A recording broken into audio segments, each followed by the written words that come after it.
Welcome back to another episode of the Wrinkly Brain Podcast. This is a Smooth Brain EDH affiliated podcast where we like to goof and gaff and talk about the Commander format. I'm your host Jason, joined by my co-host today, Ethan, and we are once again joined by Seth, if you listened to our last podcast. Hello, everyone. Hello. So, as we mentioned, or if you didn't see the social media post talking about this podcast and the previous one are linked to one another. If you haven't seen this one, I do highly recommend going back and looking at the other one where we talk about the existing Commander ban list. And this time, we're going to go back and now we're going to talk about what we would actually change. Like, what we feel like would be a necessary change or the correct way to steer the Commander format if we were the RC for a day. So, guys, immediate thoughts on it? Much changes? Little changes? What would you be doing? Do we leave the hot takes for later in the episode, or do we just burn it all to the ground right now? Oh, you can burn it off right now if you want. Okay. Hot take, if you've listened to the podcast, you kind of know my opinion. Ban tutors. Mm-hmm. Yeah, I would disagree. Oh, good for you, Mr. Zero Player. I think that in the spirit of... I say ban it on the spirit of the format. Because when you look at the format, it is singleton. The whole idea is to have diversity in your deck. It's about deck creation. When you have the 10 same tutors in your deck, you're playing the same 5 cards every game. It goes against the entire idea behind the format.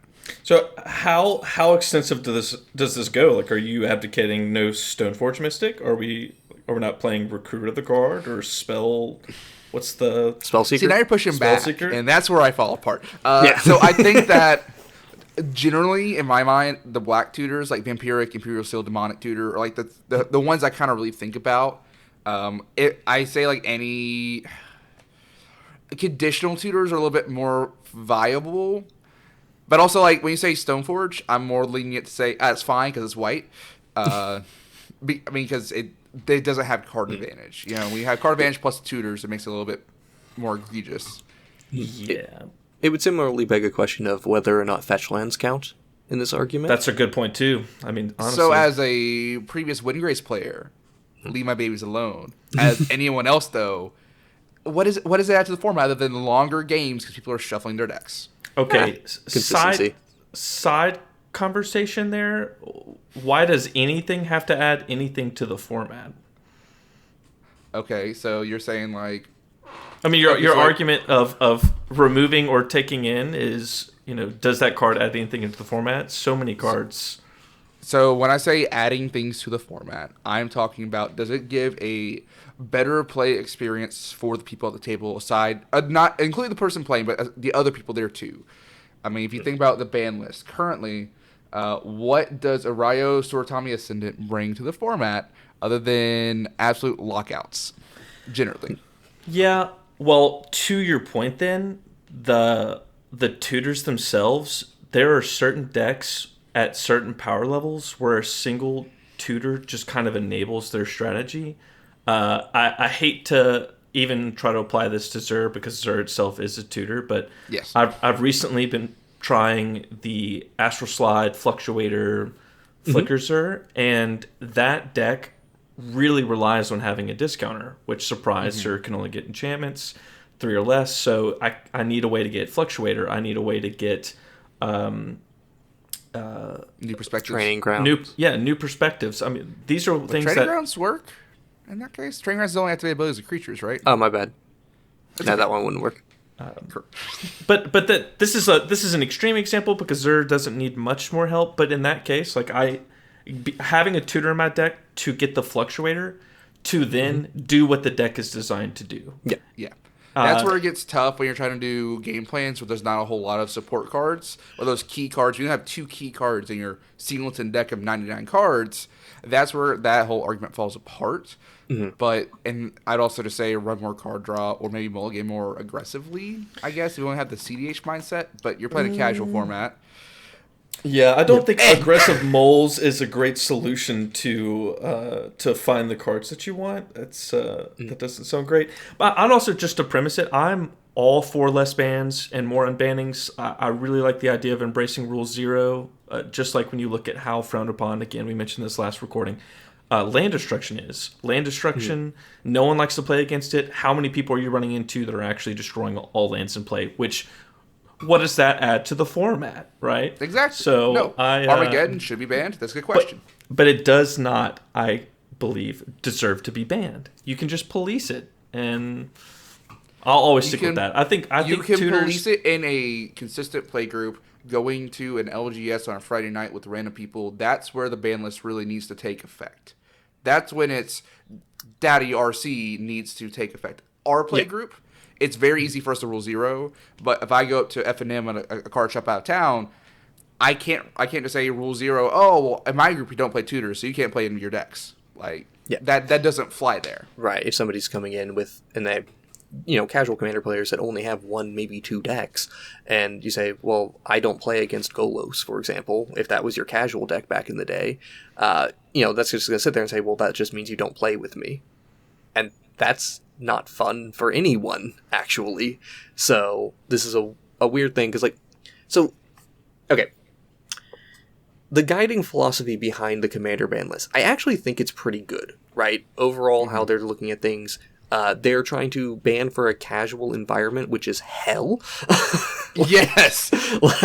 Yes. Dictating what is fun for some people. I know people who love Winter Orb with a burning passion. And I know people who will throw you off a roof if you play a Winter Orb in their game. So, that conversation's important for some people, and that social contract ends up being important. The idea of it needs to resonate with the play experience is very important. That said, and also bring into, contributing to it, you need to be contributing to a positive play experience. That's what it needs to be contributing. So, defining positive play experience is the hard part. And I think it is stupid to sit there and try to keep a very limited ban list based on the idea of these cards aren't fun, these cards are. When in actuality, I think what you should be looking is the general play experience, the concept of resource imbalance, or preventing players from making a meaningful contribution to the game. That is what you really need to be looking at. And as such, when we start getting data thrown into it, because thank you CEDH, we can now start determining what are the things that are too powerful for the format. And that is where we need to be looking more. I actually am huge on power level bans, not just fun-based bans. But I do agree that there are some things that are just inherently unfun and shouldn't be allowed. But again, that's more of a perspective thing, right? Majority rules in this. And that gets pretty complicated too, because because a card is powerful in CDH doesn't mean that card is powerful in casual. Correct. So it's really hard to judge on that basis what would really deserve. But I like the thought experiment at least. Right. So with that in mind, let me go through, I actually prepared a whole ban list to look at and talk about some of the things on it. There's not a whole lot of, well, I should say, there are some significant changes compared to where the Commander ban list is at currently versus what I think should be legal and what shouldn't be legal. Also, in addition to all the cards I'm going to mention in just a moment here, we're going to keep in mind this is also going to include cards that are functionally banned in all formats, like Shahrazad, anything that's conspiracy card type, anything that's got anti on it, any card that requires manual dexterity, and also that group of racist cards that we don't want to deal with that include invoke prejudice. Yeah, get that shit out of my format. What card? That card doesn't exist, right? Correct. What's an invoke Not prejudice? anymore. We don't know what that is. So let's start here. Fast mana. More specifically, there's the holy trinity of CEDH mana in every CEDH deck plays Chrome Mox, Mox Diamond, Mana Crypt, and Soul Ring. All of those should be banned. Mana Vault, I would say as well. Mana Vault's on my list too. Would you consider Grim Monolith on that list? Notable exclude Grim Monolith. Whoa! What? So here's the thing. I'm all for powerful cards being in the format. There's a certain number of ones that I think are cool. I didn't touch a single ritual. I agonized over whether or not Dark Ritual should be listed here. Okay, fair. Didn't take a Simian Spirit Guide. I'll just list it off all very quickly. It's all the Moxen, it's Black Lotus, Jeweled Lotus, Lion's Eye Diamond, Mana Vault, Mana Crypt, Soul Ring, Mox Diamond, Chrome Mox, and then on the green side of things, Fastball Channel and Raphellos. I think they all remain banned. You said all the Mox. Does that include Mox Opal? Because that one does require setup. No. I'm talking the original Moxen. Gotcha. Mox Opal is also one that I'm leaving as a notable exclude, because when Mox you Amber take as well? away... Mox Amber is also a notable exclude, because once you factor in all the things you have to contribute to make those cards work, it's perfectly fine to leave them be. Like, if I remove all of these 0 mana artifacts that enable a Mox Opal, I'm not powering it out that quickly. It's just a reward for being heavy in artifacts. To get, like, essentially an extra land drop. Yeah. You just play Kadama's Reach. Mm-hmm. So specifically about fast mana, like, why don't you believe it has a place in the format? Some amount of fast mana does have a place in the format. Ramp is going to be a fundamental component of Commander, and I believe there should... Like, every Signet is still legal here. Every Talisman is legal here, right? Mm. I just don't think it should come down on turn 1. Because the thing is, turn 1... And again, Raphellos and Channel are kind of the exceptions, because they're... Well, Channel's a combo piece. It's less of a fast ramp thing. And Raphellos is... Honestly... I also believe in banned as Commander. Raphellos probably should just be banned as Commander, not banned in the 99.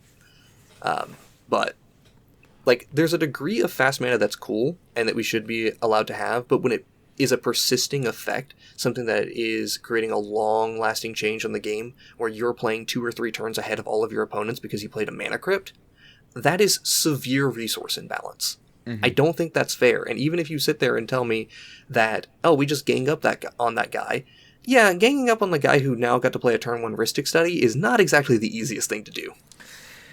Yeah, I'm going to be that guy. I disagree with the fast mana bans for a couple of reasons. And one of them being, especially in a casual setting, you're playing a 4-player, if not more, game, and you're not winning every game. You're winning a small percentage of games, right? Unless you're specifically in a pod where your deck is overpowered and you're consistently not making changes and just taking advantage of that, right? But having that, like, turn 1 Soul Ring to ramp you into your strategy quicker, to give you that opportunity to get your win, I'm all for. Like, okay, like, sweet, you had turn 1 Soul Ring, you ramped up, you did your cool thing, and you beat us. Let's scoop up, let's play the next game. If every single game was that person at the table, I'd probably be like, "Hey, do you have another deck?" Or I'm done. Like, you've destroyed my vibe. I'm out. But that's exactly the problem, right? We're building for fun, and you said you're killing my vibe, which is just telling me I'm not enjoying this game. But it's only the repetitiveness of that. It's not the initial. You beat me once. It's if at that point this person is winning every game for that specific reason. But I like them being in the format for that reason of this kid at the table can get his win because he was able to go off. Right. But let's make the bold assumption of everyone in this group that we're playing. Let's say we have a group of 30 people, but everyone only has one deck. Each person only has one deck. Are we just going to sit there and ostracize the single player who is not on the right power level as you? Why don't we just try to bring that power level in line? And if I may have a supporting point, when we bring about price into this, you have a lot of the fast mana being expensive. And then you say, hey, I don't want to play against your deck even though you spent $200, that's exaggerating, but like $150 on a Mana Crypt and $60 on a Chrome Mox. You've put all this fast mana in, feel like Mox Diamond, good lord. We don't want to play against that because it's too powerful, and then you're just going to sit. Someone may have just put a lot of money into this deck. Just like, oh, I can't play it anymore because it's too good. So you punish the person who can afford the card. Like, if Mox, all the Moxen, like Pearl, Sapphire, Ruby, all of those were not so expensive, I would argue that they belong in the format for the same reason that all the others do. I think they have a home. They have a home. And, that home is most likely CEDH, and for the random mono white player, he gets to play as Mox Pearl. Fantastic. But that's the only reason I'm okay with it is the price. But that's going back to my initial point here, where it's really dumb to try to do this purely based on a fun argument, right? Like, it's like you're the mono white player, you're handicapping yourself. All right, that's fun for you to have an advantage to try to be on the same level as me. Why don't we just try to lessen that gap to begin with by saying these cards that create severe resources resource imbalances should just be banned. I feel like we are in an impasse here. Well, hey, I'm the newest to the format, so it's okay for me to be wrong. But look, man, I still respect think, your opinion, though. I truly respect do as well. your opinion. I think they have a home, and again, I'm also always approaching it from a more casual perspective. I'm not trying to break cards. In our play group, we had a big argument about Mana Crypt and Mana Vault, and Mana Vault was included in my deck specifically to pay commander tax. It was like, Zur keeps getting answered. I'm not doing like CDH Zur where I need all this mana to do all these broken things. It was just every time I cast Zur, it gets destroyed, and I need that extra mana to cast my commander. And that was the sole purpose. And it did occasionally have that like turn 1, Mana Vault, Soul Ring. So yeah, there were some good solid turns, but but I just think there's always a home, or there's potentially a home. And to your argument that like, if it does more than not remove the play experience, I guess, but I don't know. So let me take this from a different perspective as well. So all of us here are legacy players. Well, yeah. Yes, or were.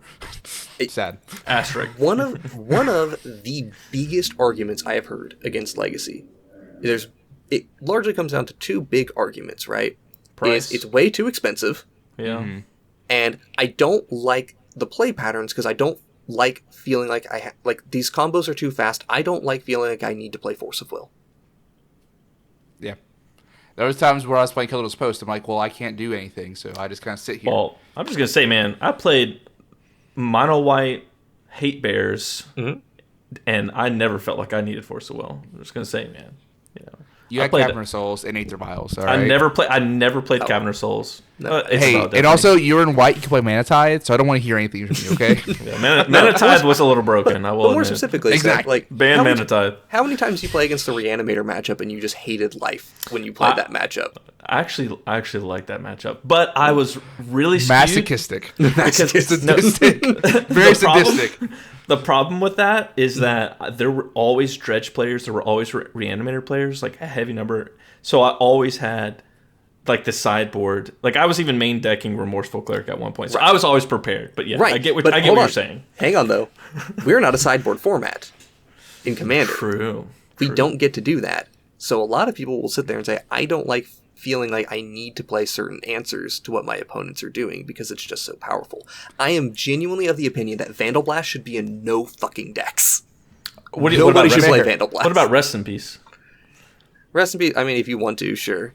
Ethan, I'd like your idea, because that's like Stony Silence and Rest in Peace are two cards where like it just completely ruins like graveyard strategy decks or artifact strategy decks. So and then my a supporting point for that is when you add, this is in a sideboard format, right? But when you start including cards to address certain things, then you're metagaming, right? And then you target one player specifically for what they're trying to do. You know, I'm trying to, like, if I was playing a Storm deck and then the Humans player started playing every Thalia affected existence and started playing Thorn Mammothist in their list to just shut me down. No. You know, that is metagaming. You can't really do that with this format because it's a casual format. So we're not trying to win. We're trying to have a good time. Some casual play groups don't mind metagaming each other. You know, I met some people who were just having a blast of time, and it's like, I'm going to play Shieldred. And it's like, well, that's a good thing I built this Sigarda deck so you can't make me sacrifice things, right? Like, and this was 8 years ago where I had this conversation with people. So, like, it's not to say that people don't mind metagaming in some situations, but I personally hate it when somebody goes like, hey, I made a small adjustment to my deck just so I can beat you. And I'm like, what the fuck I do to you, man? Yeah. Like, what I do to deserve that? I just built my deck. And it's like, it's good, sure. But, like, do you really need to adjust your entire strategy to play something niche to beat me? Yeah. I took out those cards specifically, Stony Silence and Rest in Peace, because so many people had like, oh, I can't play anymore. Yeah. Mm-hmm. So, Hi, I'm people. Yeah, and I did feel bad. In that case, I'm like, okay. But again, I just policed myself. Okay, hey, this probably isn't the most interactive card to have. A guy in my play group solely plays artifact and graveyard-based stuff, so let me give him a little bit. Yeah, and particularly in formats where tutors are heavy, those types of silver bullet cards become even more powerful because you have redundant copies of them. So that's why the other thing on my ban list here is on tutors. Ethan's more on the like ban every tutor. I think there's only 5 tutors that need to be banned. Okay. Demonic Tutor, Vampiric Tutor, Tainted Pact, Demonic Consultation, and Tinker. I don't even think you need to ban. I don't think Imp Seal needs to be banned. Why? Sorcery Speed, you can interact with it. People know what's coming, whereas an in-step Vampiric Tutor, it's harder to interact with. Fair. I do think there is a spot for tutors, and I don't want to completely gut Black of having all of its powerful tutors, because that is part of what makes Black good in Commander. It's a balancing factor within the current format. A lot of the changes that would be made here, like, you're going to see other changes, because, like, talking about banning all this fast mana, right? That just gives green a heyday in casual Commander. That was my other point I was going to come back to, is it makes green better. On the tutor thing, though, to kind of go back to that point, I think not just all tutors, I think conditional tutors, like strong, like very strict conditional tutors, like Recruit of the Guard. Fabricate? Toughness 2 or less. That's fine. Fabricate, it's a little, I mean, it's three mana's fine. I think all the 1 mana tutors, like Enlightened Tutor, Mystic Tutor, all that, I think those might need a ban. Also, like Gamble, Worldly Tutor, Mystical Tutor, and Enlightened Tutor. All of you those. can have a debate on that. I think Worldly ends up being fine, and it's the most like egregious of them in casual. Egregious gets big, heavy quotations, but like, I think if you had the argument for Vampiric Tutor being hard to interact with because of instant speed, and you don't address the other ones and colors that support the strategies of those cards more, like I agree with that comment. But still disagree with the ban tutors. And that, again, this is a discussion. I am not trying to completely change your mind and give you a different perspective, good sir. Yep. Yeah, I do think if you're going to address them, you probably do need to address them all. Maybe like 2 mana's fine. I think 1 mana is like I think 2 mana Greenstone Demon is probably fine, even though it's a 1 mana ramp spell. Like that one's still probably fine. Yeah. There's a lot of like just 1 mana tutors. I think like generally, what do they add to the experience, which is consistency for your deck, but also repetitive gameplay. Right. And I want to have a good gameplay is interesting. That's a good point to make. Yeah, and one of the great things about Commander is variety. So you know, even if you get tired of something, as mentioned, we don't want to ostracize the one guy, but at the same time, we can choose to find some other players to play with temporarily before we come back to playing with somebody that we're tired of playing against, or the same deck we're tired of playing against, right? Yeah, and we like diversity enough to where we build how many decks? I used to have like 6 decks sleeved up at one time, bring it to Commander Night, just so I could have diversity of, oh, I'm good with this, I'll play this other one. Seth, you've been working on 2 decks right now, you have plans for a third. I've got 2 decks sleeved up right now. I built it yesterday in an hour and a half. That was a really stressful experience, trying to quick build a deck through my collection. Yeah. But like, we like diversity. We want to have unique gameplay experiences. When you play 10 tutors, you're limiting that diverse experiences. Yeah. Yeah. And like, again, talking about this, mentioning one of the other things that I don't think we're talking about enough is how fast mana gets you ahead on board, right? It gets you you're playing on turn 3 when your opponents are playing on turn 1, right? Yeah. That's a huge deal. And it also makes a lot of other cards too good or enables them too quickly. So like higher mana spells stop being so much of a problem when you take a lot of the fast mana out from underneath them, particularly in non-green decks. Green we'll need some development on, but I wonder what CDH players, like, what the format would look like if you took out tutors and fast mana, and how CDH players would enjoy their format when like 20 to 30 of their cards are no longer legal. So, God, I don't remember how recently it was, but both Play to Win and Playing with Power have had this conversation rather recently on their channels. And both, in the case of Play to Win, it was more of a passing comment of like, I want to play with the broken cards, I wouldn't play a format where there wasn't fast mana. Right. Whereas, and that's not the exact quote, so don't quote me on that, quoting them, but Playing to Power had an even more in-depth discussion of it, and the conclusion was maybe there's some changes that would be fun, but again, the point of CEDH is it's okay for things to be broken, same as it is said in like that first like 2 lines of the Commander Banlist philosophy, is it's okay for things to be broken, it's just we feel it's better if you don't. I'm of the opinion that I agree with that, but let me put a more hard line in the sand on this one. Like, there needs to be a more clear line of what is broken and a stronger answer. Yeah, I'm gonna put the anthill real quick. I was gonna say, I'm gonna put the anthill real quick and unban Flash if we're gonna go that direction. Well, I think if we're going that direction, you almost need to just create two like formats, because if you banned all those things, it's going to happen either way. All these CDH players are going to say, "Well, for the last decade or two, I've been playing with this," and because you saw it in Legacy, when all these Legacy bans started happening, people started playing like certain year formats. We're like, we don't like all these. I remember pre-war. Yeah, pre-war of the Spark. Exactly. It's like people were so tired of these changes and like, this is what we loved. Mm-hmm. And that is the exact response that people would do. It may be a small population, but there would be people that do that. And I don't know. I think there's a home for it. I think powerful commanders should exist. Powerful stuff like that should be happening. And and that, like, all the cards that I would want unbanned or to remain unbanned fall into that category. There's got to be somewhere where someone can say, like, this is a powerful card and I want to use it. How can I do that? So sure, unban Flash. I mean, I'm of the opinion, right? Like, I do think that there should be spots for a lot of cards, but I'm also of the opinion that there are some cards that are so powerful that realistically they just shouldn't have a home. Like, we can sit there and say, oh yeah, I want to be able to play Black Lotus. Cool, play it in Cube, play it in Vintage. Sure. You shouldn't be able to play it in Commander, right? It's too powerful.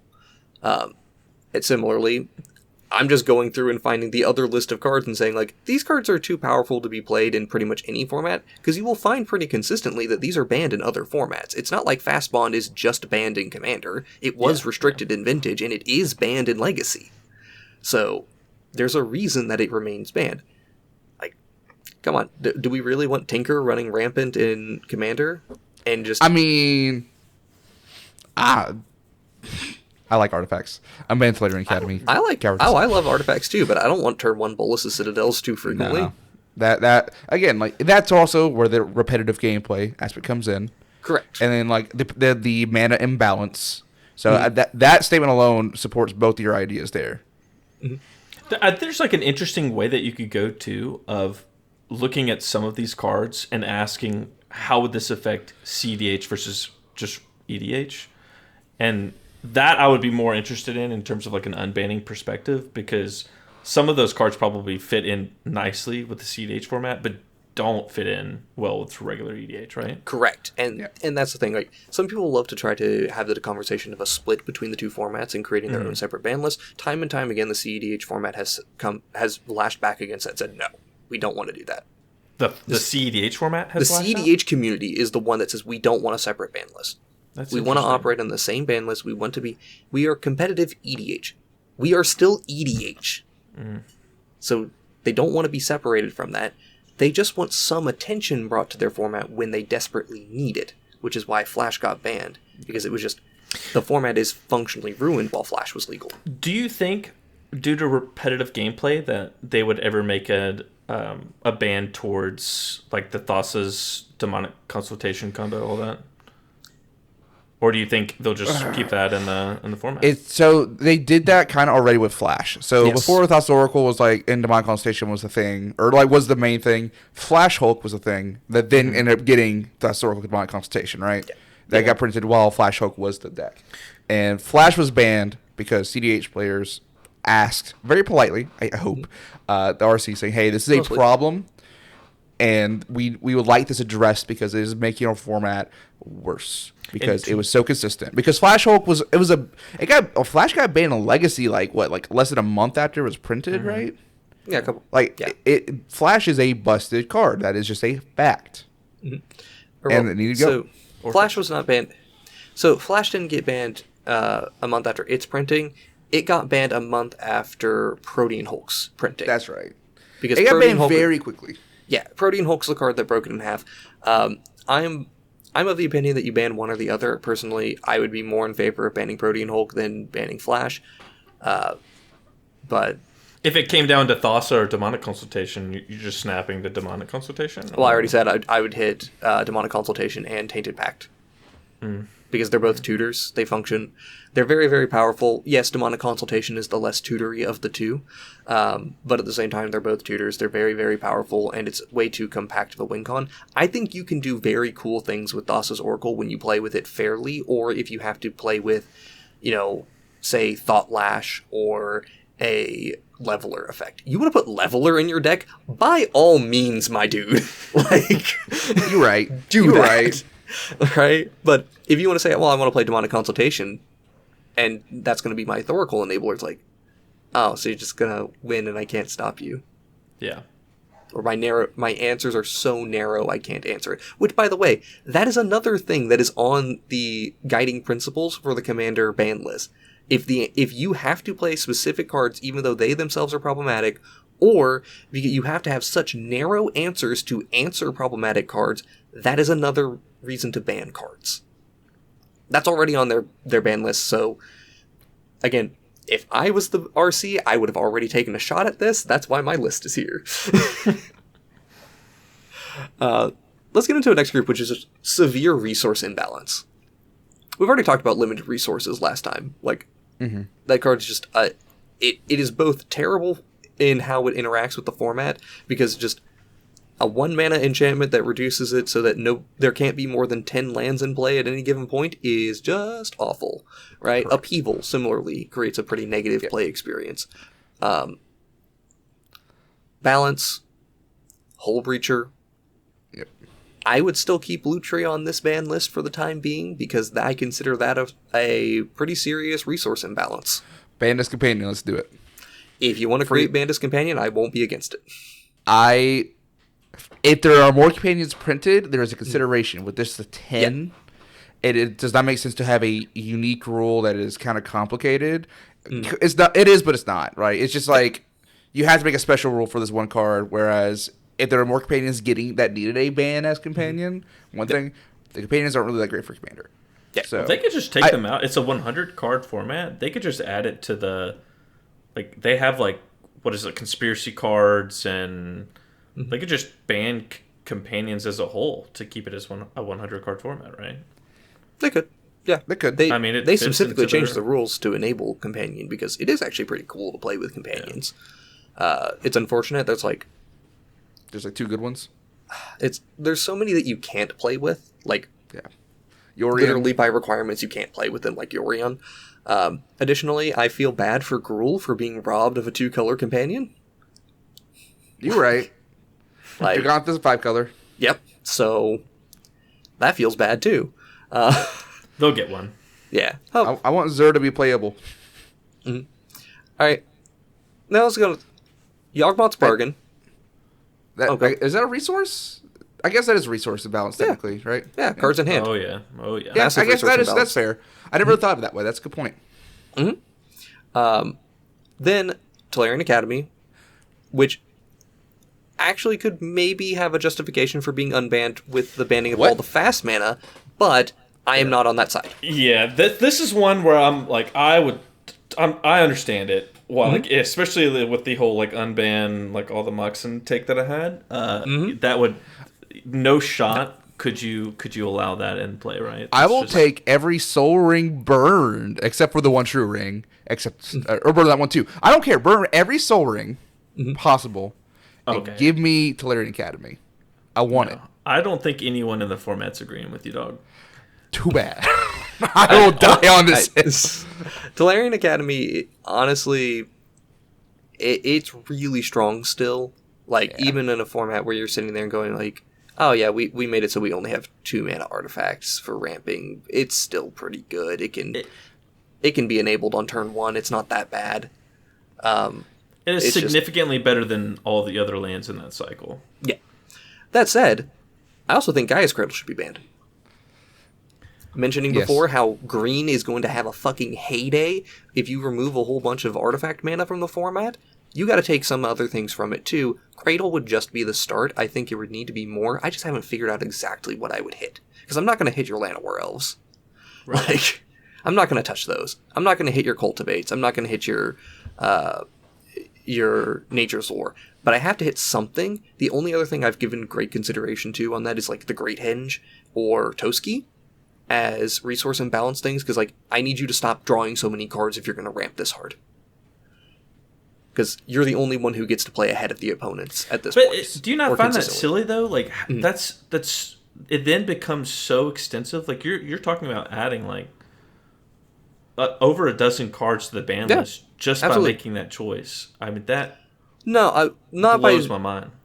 No, it's not adding more just for that. It's not a dozen cards just by making that choice. Or are you referring to, like, the total number of cards? Total number. Like, so in that, you're banning this fast mana, and then now we've got to ban these other... I don't know. That's just... Sure, man.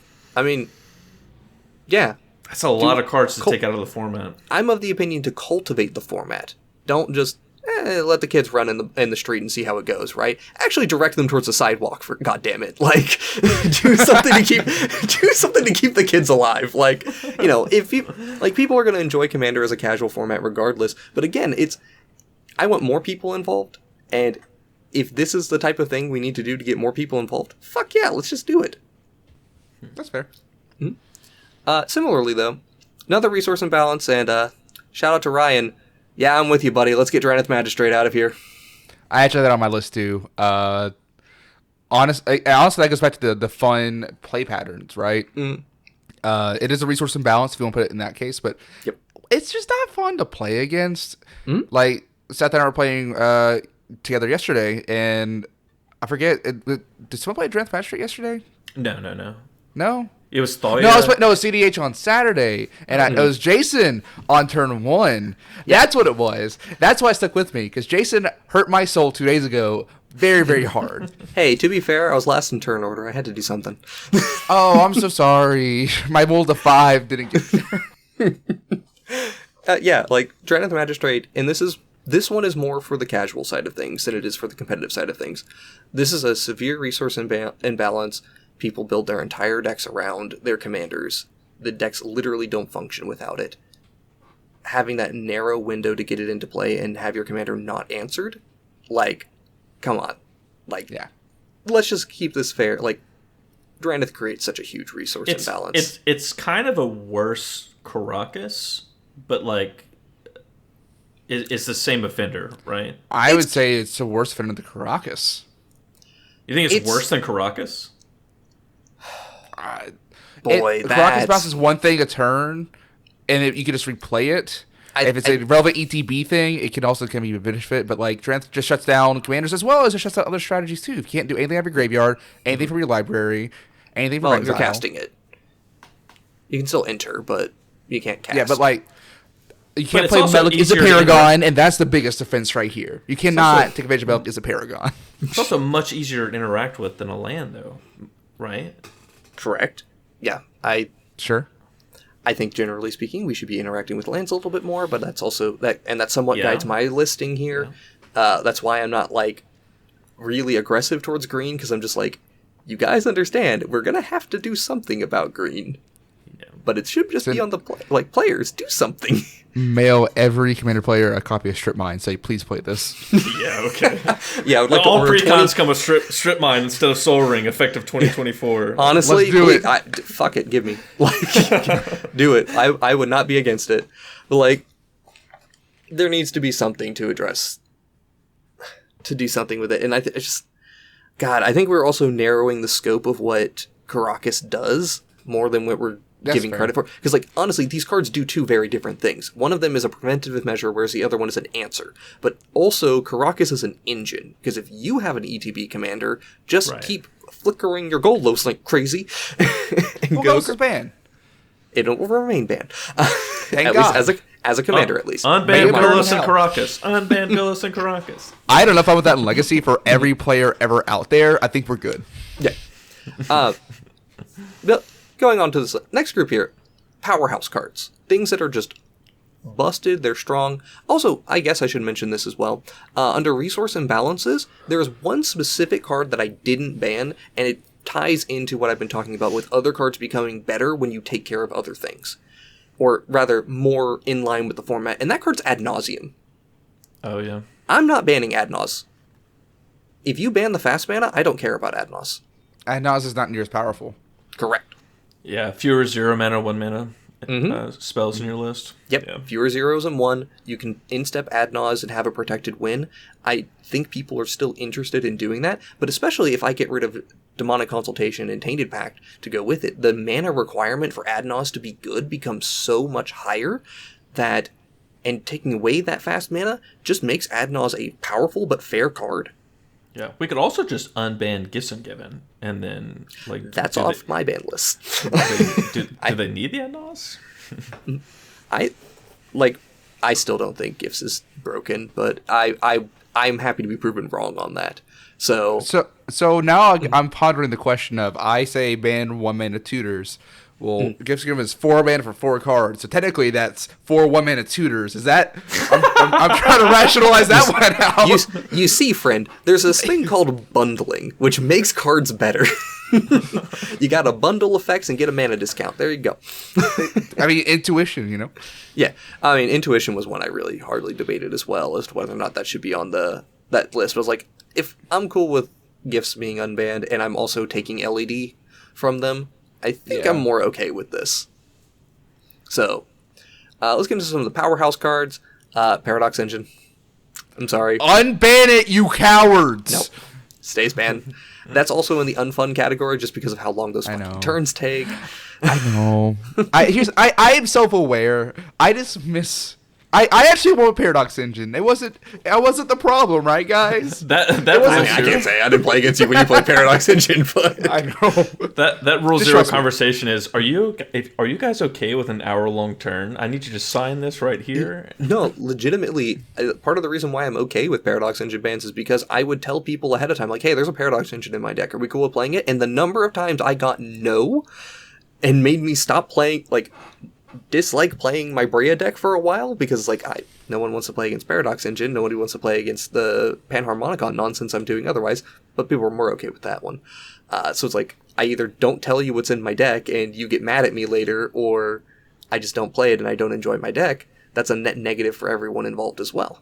Right. So, let's just keep that shit banned. Yeah. Time Walk. Yeah. Yeah. Time Vault. Yeah. Sorry, hold on. No. Dude, Seth, you cannot say Time Vault should be unbanned. Stop you right there. I'm just getting clarity. I'm just getting clarity. This is the extra turn for 2 mana, right? Time Walk is the extra turn. 2 mana. Yes. That's what I was asking. Time Vault is the tap, skip your next turn to untap it, and tap to take an extra turn. Yeah, no. I was just getting clarity on the extra turn. Yeah, that's all I was doing. No, that's just making sure we're not having to debate Time fucking Vault here, okay? No. But I will say Time Walk though. Mm-hmm. No. Price is like the only reason for me where I'm like, I feel like extra turns are already in the format. There's plenty of them. Some people abuse them. Some people don't. I'm still of the consideration that price should not be a valid reason for why to ban a card. Like, banning dual lands because they're expensive is not a good reason to me. I agree with that. Especially when we start debating... Well, go ahead. My thing is, like, especially when we start debating what price point is too expensive. $50? Great Henge is now banned because it's $50? Yeah. Well, it's more so like this, with them being like reserve list cards that are extremely priced out. Like... This is so ridiculously limited in terms of who would have access to the card. Yeah. Like how many people do you know that own a Black Lotus? That's like a perfect example of why it's more... I've met two people who own a Black Lotus. I don't know. I would say I particularly know them. Yeah. So, and that's what I'm saying is like, in that, I'm like, okay, the card itself is definitely broken, but also like, who actually would be able to play it, and so like if only one person at the table was able to play it, that is a clear resource imbalance, but only because of price. I'm sure they can't really ban based off of price, but like for me, that's a reason where I'm like, I would never want to advocate for it because people just couldn't play it anyway. Like Tabernacle of Pendrell Vale, that's a cool card. How many people are actually going to get to play that card? Very few. Someone who already played Legacy Lands like 10 years ago, and that's the only guy in your commander like community who gets to play it in the state.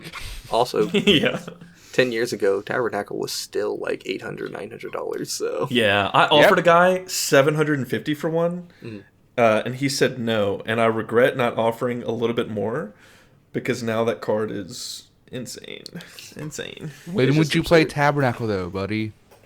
When would I, or when did I? When would you? It just goes in Zer. It's fine. Bro, it just goes in Windgrace. I mean, it just goes in Legacy lands. I mean, it just goes in lands decks. You just play Glacial Chasm. That's the exact same thing, practically. No, dude, I'm playing my Tabernacle, Ethan. Let's go in it. Okay, buy one right now. Do it. Okay. Pull up PayPal. Let me sell the feet pick first, and then I'll get there. Woo! Okay. Next up. All right, we already talked about from that one. I can't follow this up really, but all right, we already talked about Caracas ad nauseum here. We don't need to worry about Caracas here. Library of Alexandria. I actually want to play against Library of Alexandria at some point because like it's really powerful, but it's also how it taxes you is interesting. I would be interested in seeing gameplay with it, but generally speaking, I agree it's probably just too strong, especially because everyone draws a card on their turn 1. So.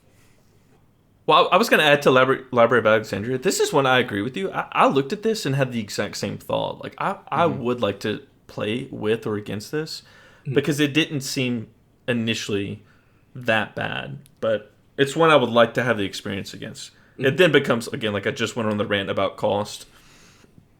It's a pricey card. I guess my question is, take a look at Canadian Highlander. Is that seeing play there? I don't know much about that format. I did not research Canlander going into this. I probably should have. Let me do a quick googly goo real quick on Canadian Highlander, their point system. So, quick synopsis. Canadian Highlander is a singleton format like Commander. You have Commander, but they have a ban list based on a point system. And so each card is like, I don't know, like a Mox is worth how many points? You have like up to 7 points worth of cards in your deck, I believe. I don't believe there's anything... okay, aside from like the normal, we ban conspiracies, we don't have manual dexterities out of here, racist cards get out of here, right? They don't really have a ban list. I don't think there's anything Alexandria is not on the points list. Also, it's a maximum of 10 points. I misspoke. Oh, I think they upped their number then, because it was 7 at one point. I thought it was 7, but like Ancestral Recall is 7. So like if people play Ancestral or Black Lotus or stuff like that, you have to. Yeah. I will say they have a really good way of managing their power level. Yeah. EDH Jite is 2 points, by the way. Interesting. What a good card. It's a good card. Well, they're also a 1v1 format, so it's worth mentioning. Tigers? Okay, we'll talk about this later anyway. All right, another one. I get distracted. And again, keeping in mind both casual and competitive, Ristic Study. I'm cool with that. I think one of the other reasons why You're wanting to add it? You're wanting to add this? I would ban it, especially when you factor in the ban to fast mana. While a turn 1 Ristic Study is terrible to play against, you not being able to power out your fast mana to pay for Ristic Studies for the rest of the game is also terrible.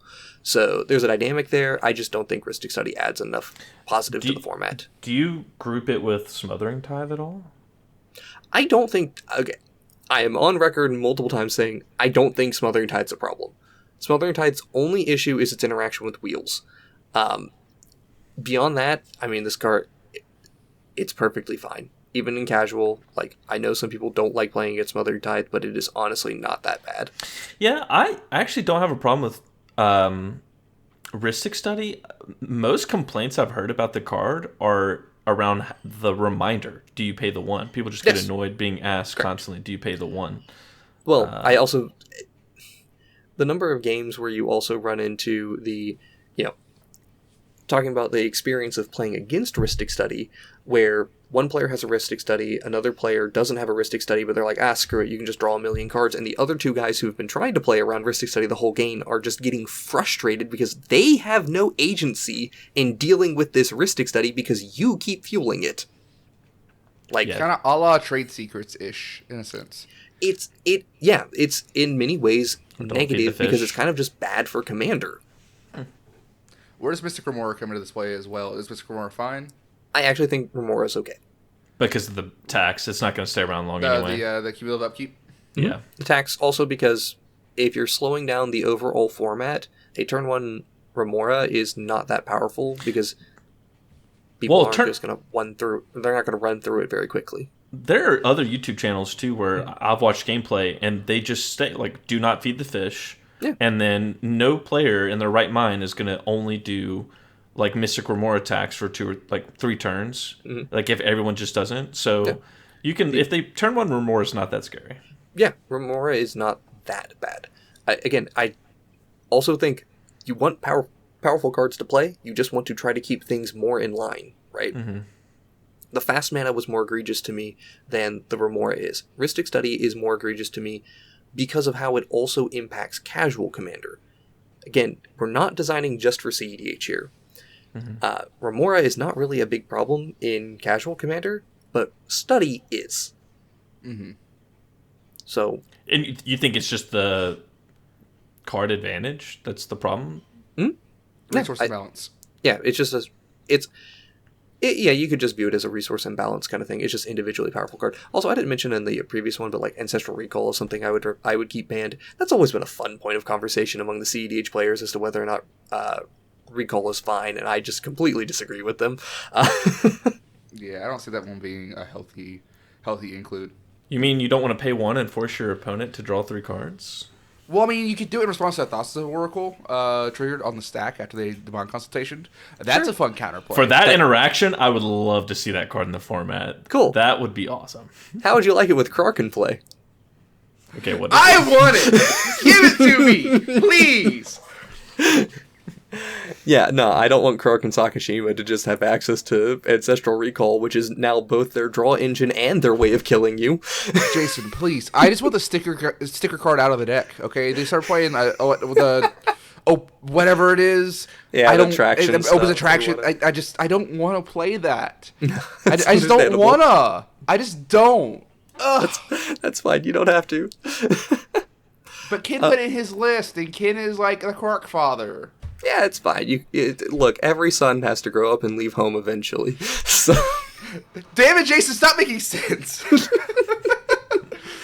Siskel and Elbert will always be there to comfort you, but at the same time, you have your own Karkashima to work with. Is Siskel and Ebert, not Elbert? My bad. Sounds like a L for loser. You right. Anyway. All right. Back to the actual point. Yeah. But anyway, Study, big, strong, Grizzlebrand, stay banned. Yeah, I'm good with that. Razaketh also debatably on this list, but honestly, we can probably leave Razaketh for the time being. Razaketh can't draw that many cards super early. It can tutor out, which when you're paying life and a creature to do that, like it's a little bit more balanced. Yeah, it's the turn. It's the turn that it comes down, which makes it more okay. Yeah. I have 2 cards I wanted to ask y'all about. I'm definitely on the camp of keeping them in the format. But what are your opinions on Cyclonic Rift and Skull Clamp? I've just heard those are debatable cards. They are. And I'm definitely interested in y'all's opinions. Sea Rift is annoying but fine. It's good to have powerful cards in the format. I agree with Sea Rift, yeah.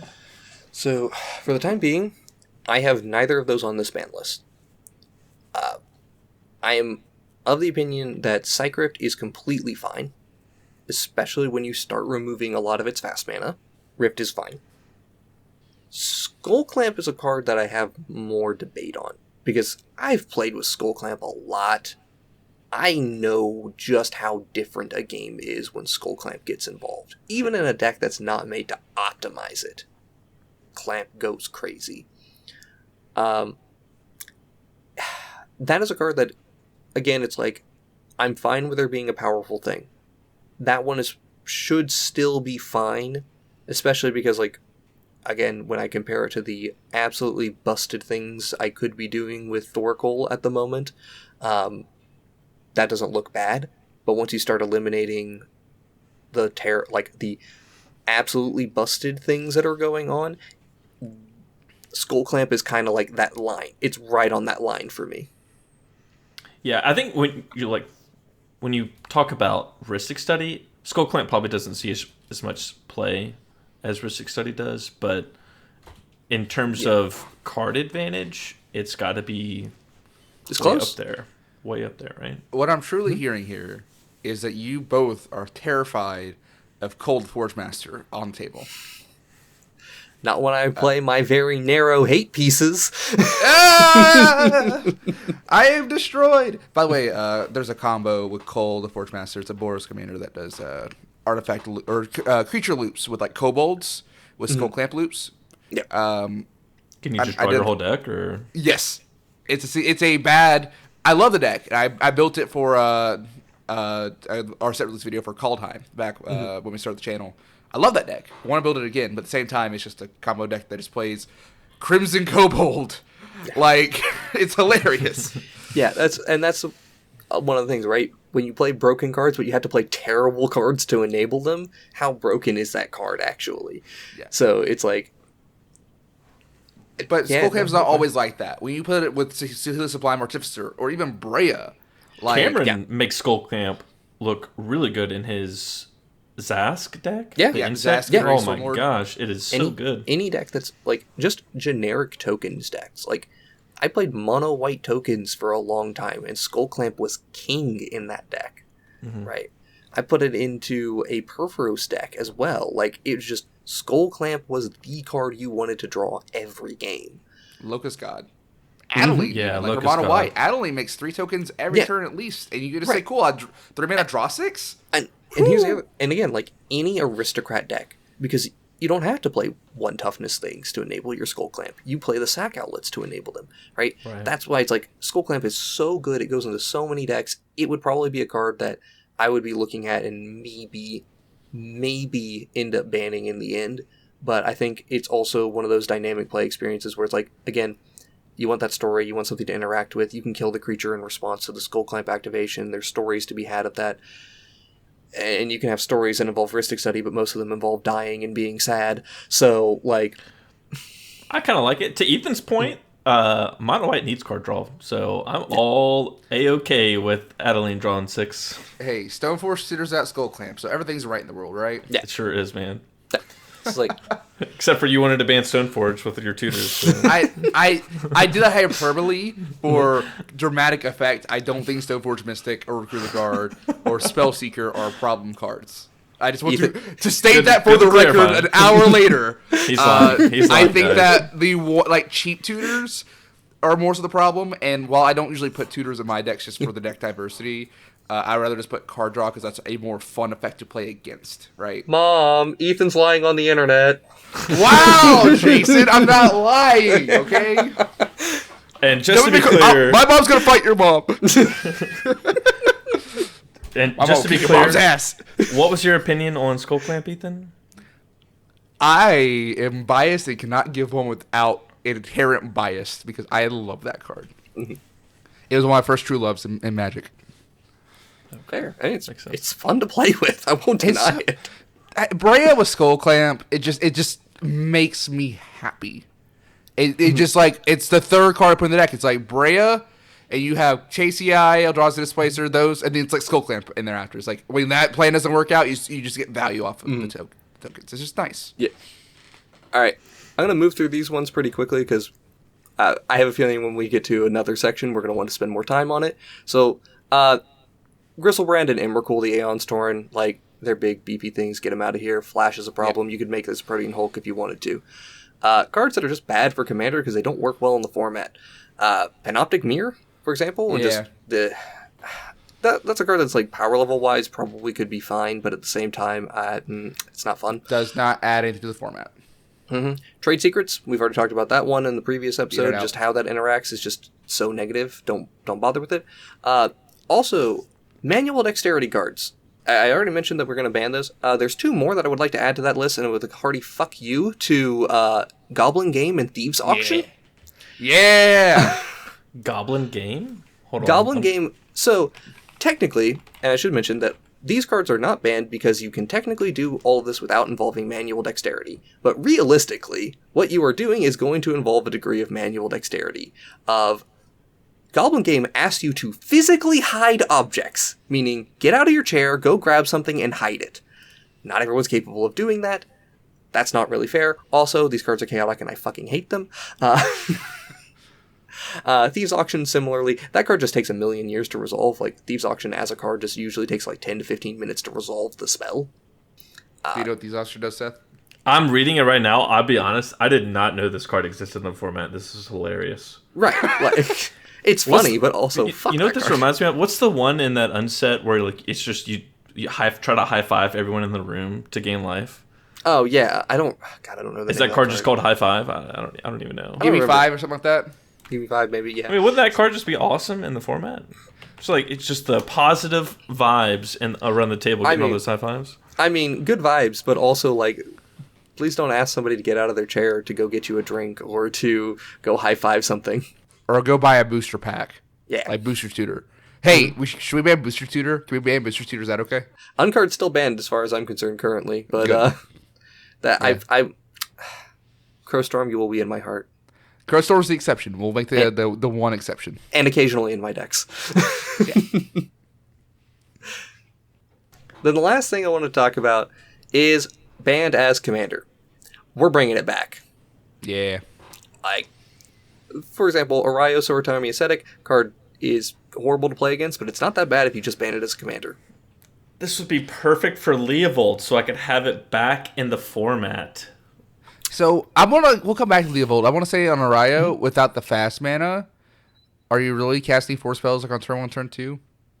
I did think about how, with the access to Baubles, Gush, and... I forgot about Gush. And yeah, I know the Baubles and Gush is a good point. Also, free counter spells on your own things, which I haven't touched on free spells, and... Commander probably still needs those, and I hate it, but God, I really wish Fierce Guardianship would get the fuck out of my format. I concur. As a Karka Sakashima player, I hate that, but as a casual player, I understand completely. Yeah. But those cards, different story. But banned as commander, I think Arayo still needs to be banned as a commander, but I think you can put that in your deck. If you're going to build your deck around, casting a bunch of spells and you try to find Arayo to put into your hand, sure, go ahead. Are we going to be keeping Bray's Cabal Minion banned as commander? Talking about Raphaelos? I already have Raphaelos just as banned currently, but Raphaelos should probably just be banned as commander. No, okay. I would say free Braids. Let Braids exist. We got rid of most of the fast mana. You're right.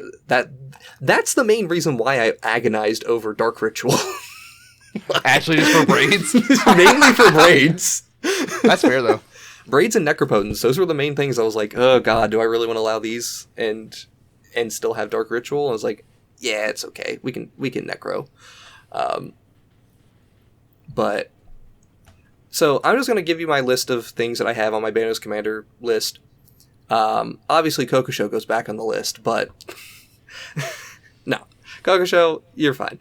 But Timna the Weaver, Thrasios Triton Hero, Corvold, Faith-Cursed King, Winota, Joiner of Forces, Najeela the Blade Blossom, Golos, Tireless Pilgrim, and Leovold, Emissary of Trust. That would be my initial group of banned as commander. Najeela? Shit. I'm surprised by that inclusion. I mean, Najeela? I play the fuck out of that deck. Yeah. Have you never seen CDH Najeela, dude? No, ban, but just you want to ban that card and only allow it in the 99? Yep. Yeah, you want to put that in the 99 of your deck? Absolutely, go right ahead. It's only banned as a commander. When you build your entire deck around it, that's when it's banned. Or that's when it's busted, I should say. Still not convinced Golos is healthy even in the 99, but it's better. When you make yourself a 5-color lands deck with your goal of getting Golos into play, I'm more okay with that. You still have to jump through some hoops. Yeah. And when you kill Golos, it's gone. That was the other problem with Golos. Well, nothing's ever gone. It's functionally gone. That's the important part. Well, I'll start running pulls from Eternity to show you that it's not gone. Well, I hard agree with Leovold. I think it and just Sultai good stuff and the generic 99, it's you're not going to be doing much. Yeah, I think allow Sultai to have some generic good cards is perfectly fine. I mean, granted, Sultai is just generic good cards, but lean into that. That's fine by me. Yes, this has a negative interaction with wheels again, but at the same time, I am more okay with you having to try to find the Leovold than just having it kind of becomes your one con, right? Your win con, right? You have to kind of assemble, if that's what you're still building your Sultai list towards, my goal is to find Leovold and a wheel. That's... Yeah. And you got to find the right commanders to make that happen as well. Yeah. So, they seem like it's fine overall. Like, Leovold is fine in the deck. It is not something that a lot of people are going to love, and I can completely understand if somebody disagrees with me on this. But I don't care if you Green Sun for Leovold. Go for it, buddy. And then follow that Tutor. up with Vampiric Tutor for the Teferi's Puzzle Box. Excuse me, Vamp Tutor's banned. Oh, yeah, you're right. No, you tinker for it, right? Because that's legal for sure. Yeah, definitely. That wasn't on the list of 5 cards I would... Yeah, the 5 tutors I'd ban as well. Yeah. But I mean, you can fabricate. You can reshape. You can word prevention. There are things you can tutor out with. Yeah, you still have options. They just you cost could just like play 3 mana to do. What's the Entomb? You could just play Muldrotha and just Entomb it, right? Yeah. No, is it Entomb a creature only? No, Entomb gets anything. Entomb is any card. Buried Alive gets 3 creatures. Okay. There's the Unmarked Grave gets any non-legend. Is it Non-legendary creature? Non-legendary, and the Persist gets also non-legendary as well. Correct. Actually, yeah. Actually, I think you're right. It's like non-legendary card because I'm pretty sure you can get Unburial Rights with it. Yeah. It's a non-legendary card. Persist and Unmarked Grave both had non-legendary on them, I believe. Yeah, did specify non-legendary, which also supported Arcana Cruelty things. So I want to say there would definitely be a way to get this online if that's how you wanted to play it again. So. Right. And but otherwise, like, so inherently, does anybody disagree with at least this short list of what is this, 7 cards to be banned as, or 8 cards to be banned as commanders? I almost want to push back on the partner commanders being on there, but at the same time, I really can't. They're so generically good and powerful. Okay, and they're cheap. Maybe I missed this. Did y'all previously call for a Najeela ban and I just missed it? Because I'm surprised that she would go on the list if we are not afraid of her before the ban for commander. So banned as commander list. So that's the thing, is in the current sphere of commander, she's fine. Najeela is like completely fine in the current sphere of commander. She's very powerful. She does busted things, but at the same time, she's fine. The thing is, I know a lot of people who hate playing against Najeela with a burning passion. I get hated out of games just for playing her, and I bring my $100 budget Najeela deck to tables where people are playing some very powerful cards, and I still win, right? I think I've got like about a 20% win rate with that deck against like very tuned and optimized decks. So, considering I'm only 5% off of what a normal win rate would be, that's pretty damn good for a $100 deck to be doing. Yeah. I'd probably still be reluctant to add her initially and maybe let that play out more before I would be like, she's hard on the list. I would also add that 5-color commanders, again, in this world where we have artifact mana banned, a lot of artifact mana banned at least, a turn to Najeela because you get to play every mana dork that's available to you is also something to be aware of. So, yeah, you can't Soul Ring player on turn 2, but I can literally just play Elves of Deep Shadow. Any mana dork. Yeah, and make this happen. We're not banning fetch lands, we're not banning dual lands, right? Those are still something that you can strive for to optimize your decks. But we are going to have access to this commander on turn 2 with a very high frequency. Also, sometimes available on turn 1 because I'm not getting rid of Lotus Petal and Simian Spirit Guide and things like that. So, it's a card that I would still be concerned about how well it snowballs, especially because I also haven't touched free counterspells or free anything yet. Yeah. So, banned as commander, yeah, probably shouldn't happen. But the Sisay deck that wants to do dumb things with Jegantha to get a Najeela into play because then you can do infinite combat steps with Najeela that way, by all means, my friend. Yeah. I don't know. I think the list is fine. I think Najeela is the only one I probably would have a problem with. And I think Leovold would probably get backlash more from external listeners. But I the also- concept of ban as commander, I think, would be a healthy fix to a lot of ban issues that the RC is probably faced with. Yep. It also could be just a good option one before, like in terms of legendary creature, of like, well, let's just ban this as a creature and then see, or excuse me, ban this as a commander and then see if that fixes the problem. And then it's like, okay, it didn't. Now we gotta ban it. Yeah, I think very few legendary creatures, very few creatures in general, are problematic enough that they would need to be banned. Like, I'm not calling for a Craterhoof ban over here. What about like Iona? Like, do you think Iona's Iona? off this list. That's what I was wondering. Like, Iona's free. Yeah, that's like worth mentioning that you want that completely off. But that might be one where you could just have Iona banned as commander first. You know? Oh, she was never a problem as a commander, though. No, it was always in a deck. Mm. Oh, fair. Yeah. Because 9 mana and mono white, sheesh, Yeah. dude. Yeah, it's like the Gristlebrand ban is like, yeah, okay, to be fair, Gristlebrand as a commander apparently was problematic when it first came out, but like commander was not so big that was a big concern. But Gristlebrand's a bigger problem in the 99. It's a much bigger problem in the 99 than it is in the command zone. Yeah. Similarly, Razaketh is more of a problem in the 99 than it is in the command zone, but there's so few legendary creatures that are in that category. Yeah, there may be a couple of other like generically powerful commanders that would be worth talking about, but I'm not going to discuss, or rather, I don't think we need to discuss Chulane / Hullen, whatever you want to pronounce that name. Strong card, but fine by me. Yeah. Corvold is the only one on this list that I'm like, strong card might get some backlash, but also I feel like the competitive side of things would be like, this card's perfectly fine. I have no issues with it. It's the casual side that's going to sit there and go, yes, Corvold is a problem. Yeah.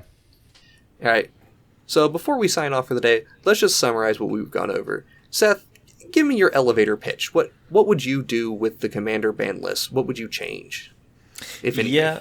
So again, like I said at the beginning, I really would hesitate to ban anything. I am all for unbanning a lot of cards. So I'd start with like Gifts Ungiven, and I do like your idea of the ban as commander. But aside from that, I am clearly against the majority of recommendations y'all have made. I really am interested in the comments on this one to see if there's any other crazy person out there that's like, Seth is right.